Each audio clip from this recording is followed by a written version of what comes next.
Hey, this is Mike Walker with GFS Home Loans, and I wanted to take a few moments to explain to you some of the changes from Fannie Mae, conventional loan provider, with their credit score minimums being removed. So previously, their credit score minimum was a 620 credit score.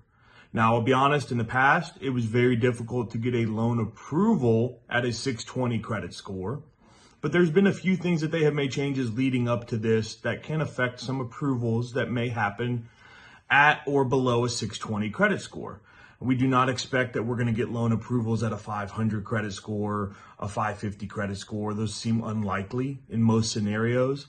And most of the reason comes from the reason if someone has a credit score below a 620 or a 600 credit score, it's generally because there's been some kind of derogatory item, which is collection or late payment activity that has happened in the last 12 or 24 months, right? So if there's someone that has 6 months ago had 3 credit cards that had late payments on them, it's very unlikely that we're going to be able to get an approval for any mortgage product, let alone conventional, which can be the more strict option, especially with lower credit scores. Now, the scenarios that we do see that could work, let's say someone is a 605 credit score, but has a spouse or an additional co-borrower on the mortgage with them that maybe has a 720 credit score, right? That's the option we're going to see where that blended score has started to come into the mix, where we can utilize both people's credit scores when it comes to the automated underwriting system, reviewing the file and telling us whether they're good to go or not.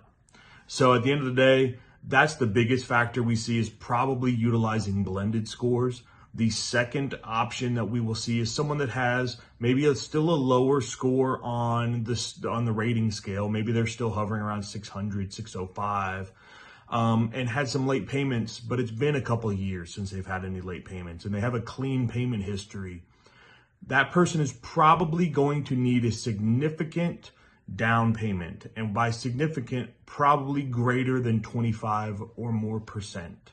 So this would really be an option that opens up loan approval options for people that maybe have 30, 40, 50% down payments. Maybe you're downsizing from a mortgage that you want to get out of, a house is too large, or even just have a lot of equity built up in your current house and you have some money, or you came into some money, or you're just at a point in retirement age coming up on the future and you want to get a lower mortgage option, so it makes more sense to put down a large, significant down payment, then at that point, that is where we see that this option is probably going to be a viable one. So either A, large down payment, or B, having a co-borrower with a very strong credit profile to help offset any concerns that the system may have. Because remember, we don't make that call.